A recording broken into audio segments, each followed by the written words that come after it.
ఇప్పుడు ముఖ్యంగా సేట్రీస్ నుంచి అరుణ్ గారు ఒక 2 మాటలు మాట్లాడవలసిందిగా కోరుతున్నాను. వేదికను అలంకరించిన పెద్దలకి, ఇక్కడికి విచ్చేసినటువంటి రైతు సోదర సోదరీమణులందరికీ నా నమస్కారాలు. మేము సేట్రీస్ అని ఒక స్వచ్ఛంద సంస్థ, ఇప్పుడు వాసన ఎలాగో అలాగో మేమేం చేస్తామంటే, మేము డైరెక్ట్ రైతులతో పని చేయకుండా ఇలాంటి సంస్థలకి మొక్కలు ఇస్తున్నాం. మొక్కలే ఎందుకు ఇస్తున్నాము అంటే, రైతులు వ్యవసాయంలో చాలా నష్టపోతున్నారు, వలసలు పోతున్నారు. చెనిక్కాయ వేస్తున్నారు, టమాటా పెడుతున్నారు, కర్బూజా, కలంగర ఏదైనా కానీ పెట్టుబడి పెడితే ఒకటేసారి లాటరీ కొట్టాల. దానికోసం అప్పులు చేస్తున్నాం, పురుగు మందులు ఎక్కువ వాడేస్తున్నాం.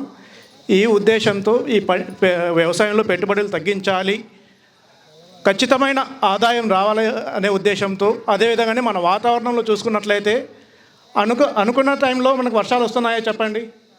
రావడం లేదు. ఎందుకు? చెట్లన్నీ కొట్టేస్తూ ఉన్నాం. ఒకప్పుడేమి మన పొయ్యిలో పెట్టే కట్లు నరికేసాం, ఇప్పుడేమి ఓ పక్క రియల్ ఎస్టేటు, ఓ పక్క ఫ్యాక్టరీలు, ఇంకోటి అనేసి హైవేలు అనేసి మనం చెట్లన్నీ నరికేస్తున్నాం. దానివల్ల మన వాతావరణంలో కాలుష్యం అనేది పెరిగిపోతూ ఉంది. ఇప్పుడు మనం ఇంటికి చూడండి, బైకులు కానీ కార్లు కానీ ఇవి చూడండి ఎన్ని అయిపోయాయి చెప్పండి. ఒకప్పుడు ఎద్దుల బండితో వ్యవసాయం చేసేవాళ్ళు, ఇప్పుడు ఎద్దులు దొరుకుతున్నాయా? లేవు. ఎక్కడికి పోయినాయి? మనమే అమ్మేసినాం, దాంతో యాడ్ చేస్తావులే అని. ట్రాక్టర్లు వచ్చినాయి, దాని నుంచి పొల్యూషన్ ఎంత వస్తూ ఉంది. బైకులు ఉన్నాయి, ఇంటికి ఒకటి చాలు, సరిపోతుంది కదా. మన ఇంటికి 4-5 బైకులు ఉంటాయి, కొడుకోటి, నాయనకోటి, కూతురుకోటి, ఇంకోటి ఒకటి. ఆ బైకుల నుంచి ఎంత కాలుష్యం వస్తూ ఉంది. ఇదంతా ఎక్కడికి పోతూ ఉంది? మన గాలిలోకి పోతూ ఉంది. దాన్ని కంట్రోల్ చేసేది ఒకే ఒకటి, చెట్టు మాత్రమే. ఆ చెట్టు లేకపోతే భవిష్యత్తులో మనం పీల్చే గాలి కూడా కాలుష్యం అయిపోతుంది. గత సంవత్సరాలు చూసుకున్నట్లయితే ఢిల్లీ అలాంటి ప్రదేశాల్లో చూసుకున్నట్లయితే ఆక్సిజన్ పెట్టుకునే పరిస్థితి కూడా ఏర్పడింది. ఆ పరిస్థితి మన దేశంలో, మన ప్రపంచంలో రాకూడదు అనే ఉద్దేశంతో మేము చెట్లు పెంచాలి అనే ఉద్దేశంతో చేస్తూ ఉన్నాము. దీన్ని ఫస్ట్ మేము ఇలాంటి కొండలు, గుట్టలు, మన రెవెన్యూ ల్యాండ్స్ కానీ ఏవైతే ఉన్నాయో వాటి మీద చెట్లు నాటాలనే ఉద్దేశంతో నాటించాము. అది సరిపోదు, అది కొంతవరకు సరిపోతుంది. కానీ ఇంకా చెట్లు పెంచాలి. ఏ విధంగా పెంచాలన్నప్పుడు మన రైతు పొలాల్లో పెంచుకోవాలి. రైతు పొలాల్లో పెంచుకోవాలనేసి మనం అన్నీ ఎర్రచందనం నాటండి, లేదంటే అన్నీ అడవి మొక్కలు నాటండి, అన్ని వేప చెట్లు నాటండి నాటుతారా చెప్పండి? లేదు.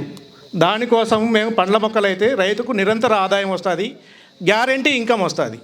ఇప్పుడు చూడండి, మామిడి పంట ఉంది, మినిమం 50 రూపాయల నుంచి 60-70 రూపాయల వరకు రేటు ఉంది.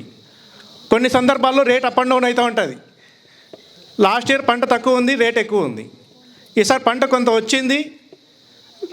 దాన్ని మనం ఇంకోటి కూడా చెప్తాను చూడండి.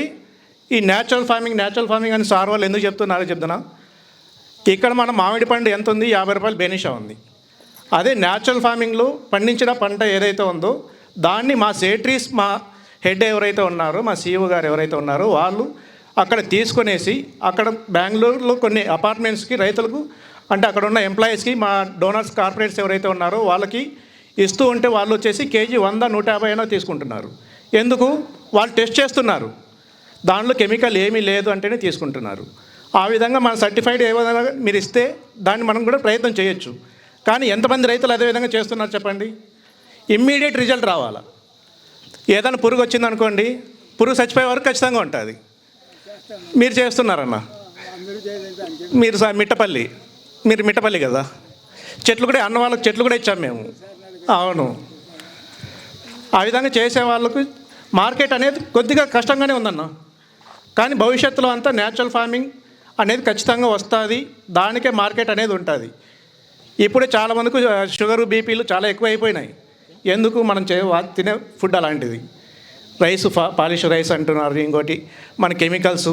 ఈ టమోటాకి అయితే తొందరగా రేటు ఉందనుకోండి, డ్రిప్ మందులు వదిలేయడమే. రేట్ లేదనుకోండి, పంట వదిలేయడం. ఎక్కడ చూసినా టమోటా, చెనిక్కాయ.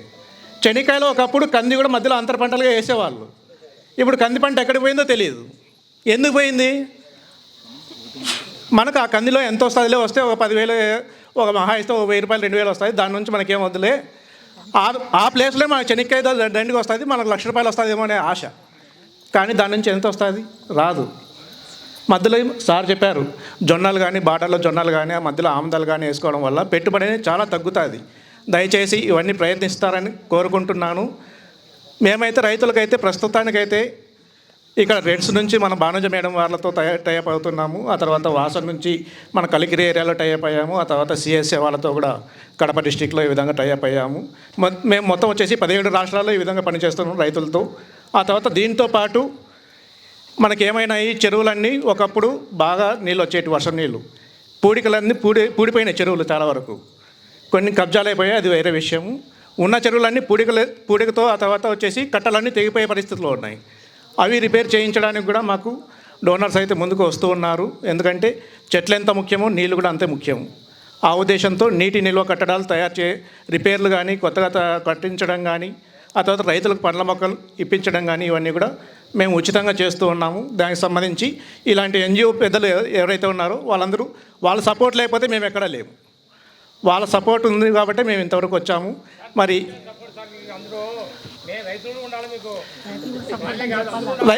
ఎన్జిఓలు మీకు రైతులకి సపోర్ట్ ఉంటారు. రైతుల సపోర్ట్ లేకపోతే మేము ఎట్లా ఉంటాం చెప్పండి. మీ రైతులు లేకపోతే సార్ వాళ్ళు లేరు, సార్ వాళ్ళు లేకపోతే మేము లేము.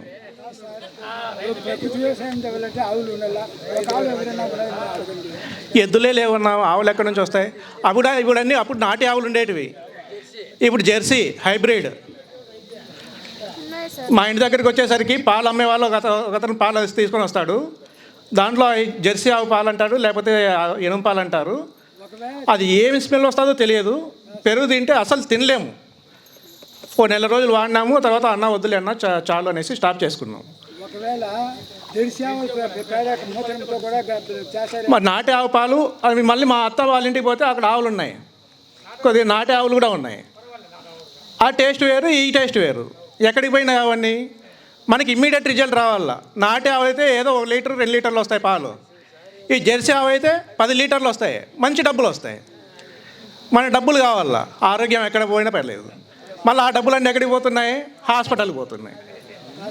ఆ డబ్బులన్నీ ఎక్కడికి పోతున్నాయి? హాస్పిటల్కి వాళ్ళని బతికిస్తున్నాం. 1 సంవత్సరంలో ఉన్న బిల్డింగ్ 1 ఫ్లోర్లో ఉంటే నెక్స్ట్ ఇయర్ చూడండి అది 3 ఫ్లోర్లు వేసి ఉంటుంది. ఆ డబ్బులన్నీ ఎక్కడి నుంచి వస్తున్నాయి? మన డబ్బులే. కాబట్టి వీలైనంత వరకు కెమికల్ ఫ్రీ ఫుడ్ తినడానికి ప్రయత్నం చేయండి. నేను కూడా ఈ మధ్య నేర్చుకుంటున్నా. ఒకప్పుడు అయితే నేను కూడా కెమికల్ ఫుడ్ తిన్నవాడిని. ఈ మధ్య కొంతవరకు మేడం, ఆ తర్వాత సార్ వాళ్ళు వీళ్ళని చూసి నేను నేర్చుకొని కూడా ఆ విధంగా ట్రై చేస్తున్నాను. మరి ఈ అవకాశం ఇచ్చిన మీ అందరికీ కూడా ప్రత్యేకంగా ధన్యవాదాలు. థ్యాంక్స్ అరుణ్ గారు. విరివిగా వాళ్ళు చెట్లను అవన్నీ కూడా ఇస్తున్నారు. ఎవరన్నా కావాలంటే కూడా అనంతపూర్ అయితే కనుక భానుజ మేడం వాళ్ళను సంప్రదించండి. అక్కడ ఎల్లపన్న ఉంటాడు, అడిగి మళ్ళీ తర్వాత ఫోన్ నెంబర్ ఇస్తారు. మీరు అడిగితే అన్ని రకాల చెట్లు ఇస్తారు. తర్వాత చిత్తూరు అయితే కనుక వాసన్ సంస్థ ఇక్కడ సురేష్ రెడ్డి, తర్వాత మనీష్ వాళ్ళు ఉంటారు, వాళ్ళను కూడా అడగచ్చు. తర్వాత కడపలో అయితే సునీత గారు ఉన్నారు, వాళ్ళను సిఎస్ఏ నుంచి ఇస్తున్నారు. ఇప్పుడు మనకు థ్యాంక్స్ అరుణ్ గారు. ఇప్పుడు మనం ఇప్పటి వరకు ఏమి చేయాల్సింది ఉంది తెలుసుకున్నాం. ఎక్కడెక్కడ కొంచెం చేసినారు అట్లాంటి అనుభవాలు కూడా తెలుసుకున్నాం.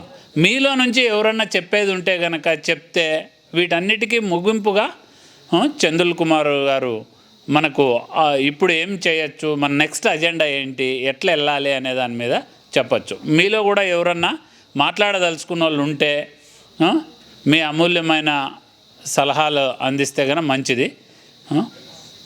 ఓకే, లేరు అనుకుంటే కనుక మనం మళ్ళీ నెక్స్ట్ కార్యక్రమం ఎట్లా అన్నది ముందుకెళ్దాం. ఓకే, క్లుప్తంగా ఎక్కువ లేకుండా. మరిన్ని అప్డేట్స్ కోసం బ్యాక్ టు రూట్స్ యూట్యూబ్ ఛానల్ని సబ్స్క్రైబ్ చేసుకోండి.